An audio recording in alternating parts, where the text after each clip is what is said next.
오늘 우리가 읽은 본문 말씀을 중심으로 사랑하라 라는 제목으로 함께 은혜를 나눠보려고 합니다. 예전에 인터넷에서 각 나라별 드라마 특징이라는 글을 본 적이 있습니다. 먼저 미국 드라마의 경우에 형사가 나오면 수사를 하고 의사가 나오면 진료를 합니다. 일본 드라마 같은 경우엔 형사가 나오면 형사가 나와서 교훈을 주고 의사가 나오면 의사가 교훈을 준다고 합니다. 그렇다면 우리나라 한국 드라마는 어떨까요? 형사가 나오면 형사가 사랑을 하고 의사가 나오면 의사가 사랑을 나눈다고 하죠.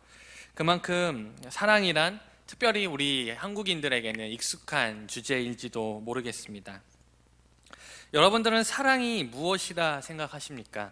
많은 연인들이 상대방에게 사랑한다라고 말하고 책이나 드라마나 영화나 음악 같은 우리가 소비하는 많은 부분에서 사랑이란 참 좋은 이야기거리가 됩니다. 그러나 세상의 많은 사람들과 많은 매체들이 사랑을 이야기하지만 정작 그 사랑이 어디서부터 시작되었는지를 말하는 매체는 없습니다. 그러나 성경은 사랑이 어디서부터 시작되었는지 우리에게 정확하게 알려주죠. 오늘 우리가 함께 읽은 본문 말씀 다시 한번 살펴보면서 나아갈 텐데 우리 16절 말씀만 먼저 보도록 하겠습니다. 시작. 하나님이 우리를 사랑하시는 사람을 우리가 알고 있었니. 하나님은 사랑이시라.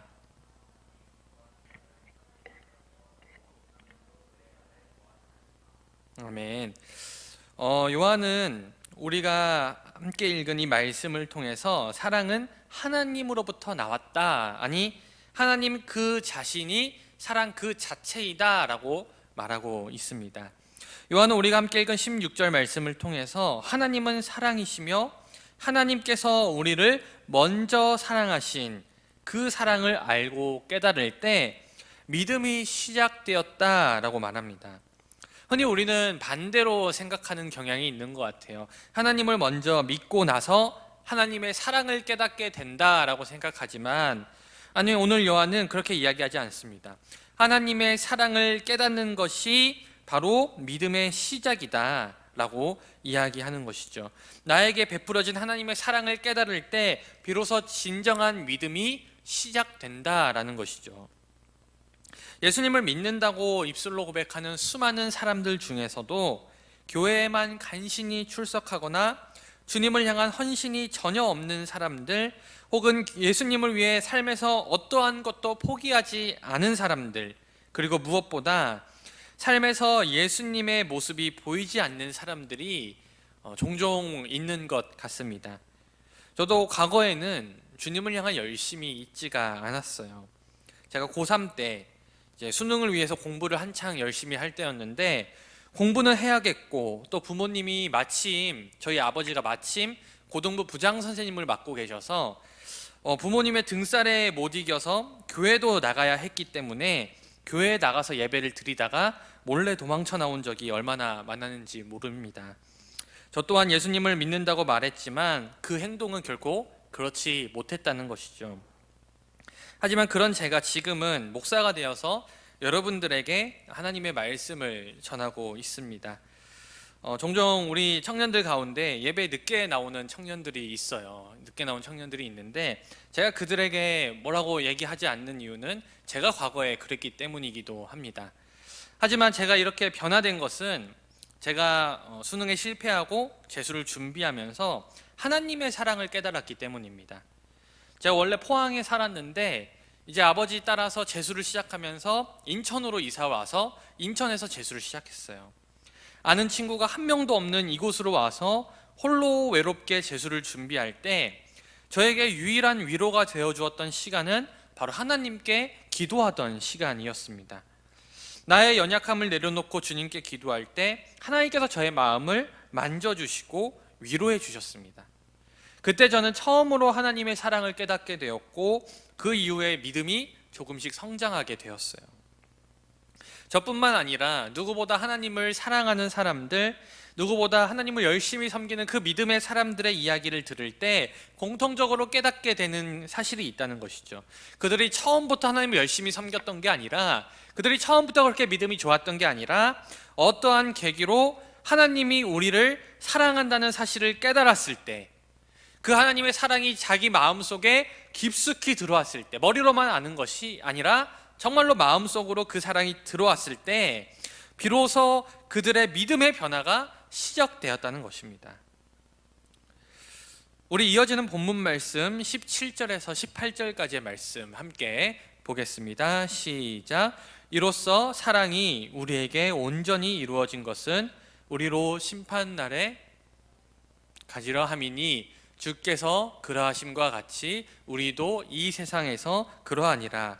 사랑 안에 두려움이 없고 온전한 사랑이 두려움을 내쫓나니 두려움에는 형벌이 있음이라. 두려워하는 자는 사랑 안에서 온전히 이루지 못하였느니라. 아멘. 요한은 하나님의 사랑을 아는 사람들은 심판날에도 담대함을 가진다라고 말합니다. 여러분, 혹시 우리 주변에 하나님이 나를 심판하실까, 하나님이 나를 벌하실까, 그러한 두려움에 신앙생활을 하는 분들을 본 적이 있으십니까? 내가 예배에 빠지면, 내가 봉사하지 않으면, 내가 선행하지 않으면, 내가 기도하지 않으면 하나님께서 기뻐하지 않으시고 내가 사랑하는 것들을 뺏어가시고 나를 벌하신다고 생각하는 사람들, 그러한 신앙생활을 이어가는 사람들, 그러한 사람들이 있습니다. 그런 사람들의 신앙생활은 누구보다 신실해 보이죠. 그리고 경건해 보입니다.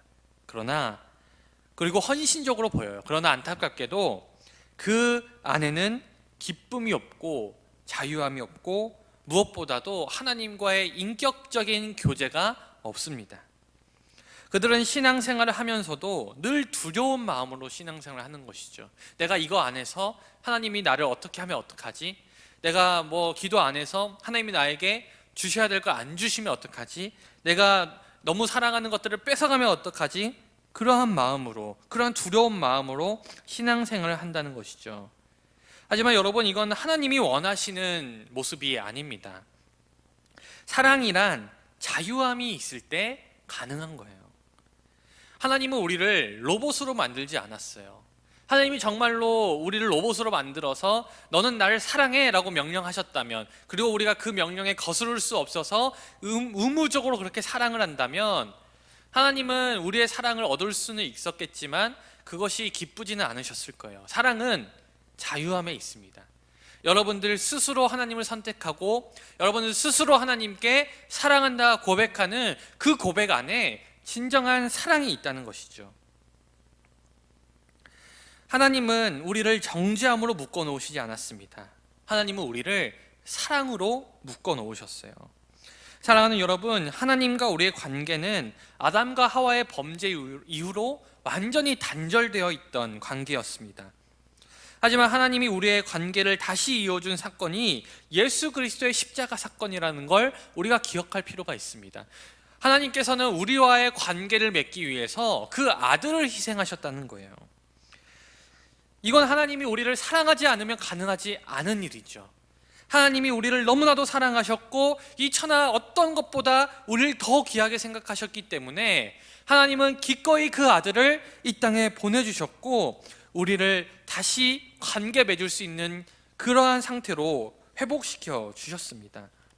그러므로 하나님과 우리와의 관계가 예수님으로 인해 회복되었다, 예수 그리스도가 우리를 위해 이 땅에 와서 십자가에 달렸다, 이 사실은 우리와 하나님의 관계가 어떠한 정죄함이나 어떠한 강압적인 관계가 아니라 바로 사랑의 관계로 묶여 있다는 것을 우리에게 알려주는 것이죠. 하나님은 분명 공의의 하나님입니다. 공의롭다는 것은 정의롭다는 뜻이고, 정의롭다는 것은 그 죄악에 대해서 합당한 형벌을 내리는 분이라는 뜻이죠. 그러나 하나님은 그 자녀를 사랑하는 사랑의 하나님이세요. 그렇다고 우리의 삶에 하나님의 교정하심, 하나님의 어떤 인도하심, 때로는 우리를 고난 속에서 우리를 더 성숙시키는 그러한 일들이 없다는 말은 결코 아닙니다. 분명 우리 삶에서 우리가 어긋난 길로 갔을 때 하나님은 때로는 우리를 교정하기 위해 다양한 고난, 다양한 일들을 겪게 하십니다. 그러나 우리가 기억해야 될 것은 그것은 우리를 고통스럽게 하기 위해서, 우리를 죽이기 위해서, 너 한번 그냥 말도 안 되는데 너 잘됐다, 너 그냥 한번 오늘 혼나봐라, 이런 마음에서 주시는 게 아니라 우리에게 깨달음을 주시고 우리가 바른 길로 갈 수 있게 우리를 지도하기 위한 방법으로, 그 사랑의 방법으로 우리에게 그러한 일들을 허락해 주신다는 사실을 우리가 깨달아야 합니다.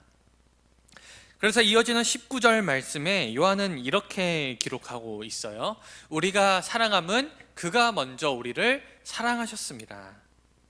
요한은 우리의 사랑이 바로 하나님의 사랑으로부터 왔다라고 말합니다. 그리고 우리의 사랑이 하나님으로부터 왔다면 우리가 입술로 고백하고 우리가 다른 이들에게 베푸는 그 사랑 역시 하나님의 사랑을 본받는 사랑이 되어야 할 것입니다. 그렇다면 하나님의 사랑은 어떻습니까? 하나님의 사랑 중 가장 큰 특징이 있어요. 바로 하나님은 자신이 사랑을 베푼 대상에게 어떠한 대가도 바르지 않으신다는 것이죠. 하나님은 여러분들에게 아들을 주셨고 여러분들을 사랑으로 회복시켰는데 하나님은 우리에게 어떠한 것도 기대하지 않으셨다는 겁니다. 만약 하나님이 여러분들에게 무언가를 기대했다면 조건을 걸었을 것입니다. 너 구원받고 싶다면 선행 10번 해. 너 구원받고 싶다면 쓰레기 100개 주워와. 너 구원받고 싶어? 그러면 10명 전도해.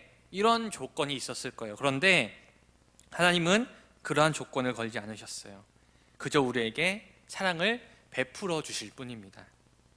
그러므로 우리가 행하는 예배, 기도, 전도, 봉사, 헌금, 이 모든 것들은 하나님께서 나에게 어떠한 것을 기대했기 때문에, 내가 구원을 받기 위해서 하나님의 사랑에 내가 보답해야 되기 때문에 그렇게 해서 하는 것이 아니라 하나님의 무한하고도 엄청난 사랑을 체험한 사람들에게 나타나는 당연한 반응이라는 것이죠.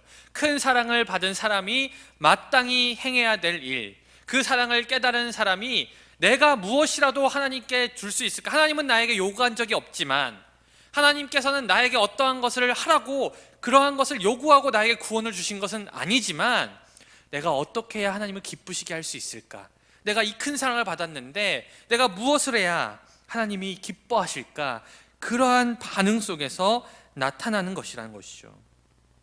그러므로 우리가 어떤 것을 하면서, 만약 여러분들이 헌금을 하면서, 기도를 하면서, 예배에 출석하면서, 교회를 열심히 봉사로 섬기면서 하나님께서 나의 일을 더 잘 도와주시지 않을까?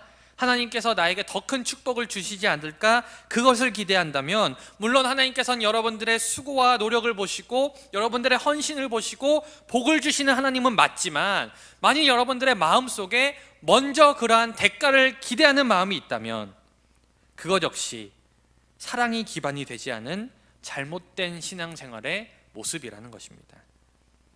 여러분, 사랑이 기반된 신앙의 모습은 어떨까요? 하나님께 감당할 수 없도록 엄청난 사랑을 받았다는 사실을 알고 그 사랑을 체험하게 된 사람이 또다시 미약하지만 나의 사랑을 하나님께 올려드리는 것이죠. 거기에는 어떠한 거래관계가 있지 않고 이해관계도 있지 않습니다. 그렇기에 실망도 없을 것이고 두려움도 없을 것이에요.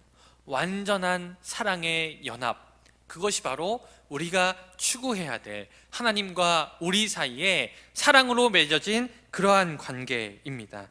그러니 어쩌면 나는 널 사랑하는데 너는 왜 나만큼 날 사랑하지 않느냐고 이야기하는 그러한 세상의 사랑은 진정한 사랑이 아니라는 것이죠.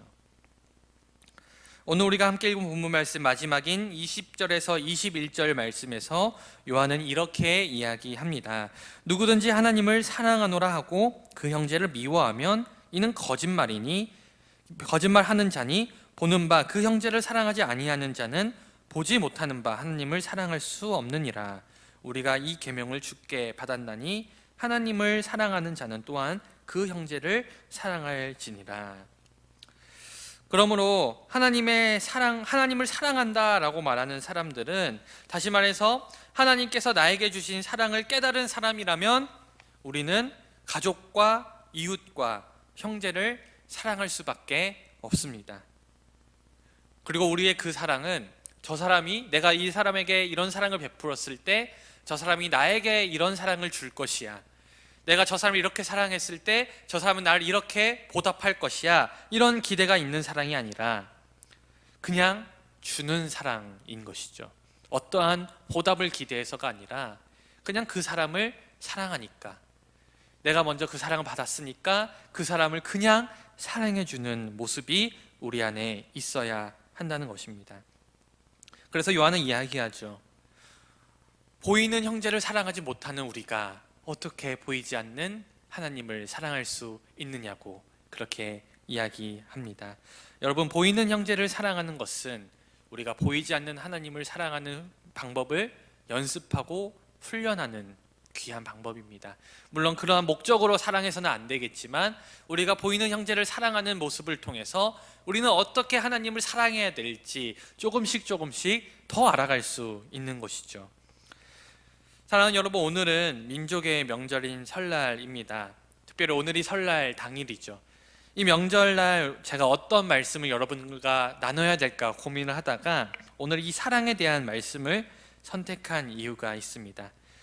명절인 만큼 온 가족이 모이죠. 하지만 안타깝게도 그만큼 가족 간의 다툼이 가장 많이 벌어지는 날도 바로 설날과 추석입니다.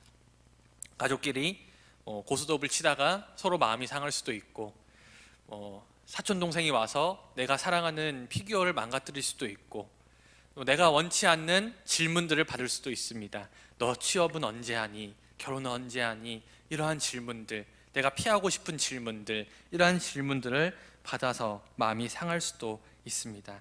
그러나 저와 여러분들의 가족은 하나님이 우리에게 아들을 내어주면서 보여주신, 그리고 그리스도께서 십자가에 달리며 우리에게 보여주신 사랑으로 하나가 되었으면 좋겠습니다. 여러분들이 먼저 가족에게 세워주는 말을 하고, 여러분들이 먼저 상대방의 의견을 존중해주고, 여러분들이 먼저 내가 받은 것을, 내가 저 사람에게 받은 것을 헤아려 보기보다는 다른 이들에게 베풀지 못했던 사랑을 헤아려 볼 때, 저는 여러분들을 통해서 분명 이번 명절의 그 모임들이 정말로 화목하고 주님 안에서 화평한 모임이 될 것이라 믿습니다. 사랑하는 여러분, 이제 남은 명절 기간 속에서 저와 여러분들의 가정 속에 이러한 은혜가 넘치길 소망합니다. 여러분들이 보이는 그 가족을 먼저 사랑해야만, 사랑할 수 있어야만 우리가 보이지 않는 하나님도 진정으로 사랑하며 섬길 수 있을 것이기 때문입니다. 부디 여러분들을 통해서 여러분들의 가정에 평강과 은혜가 넘치시기를 주님의 이름으로 간절히 축원드립니다.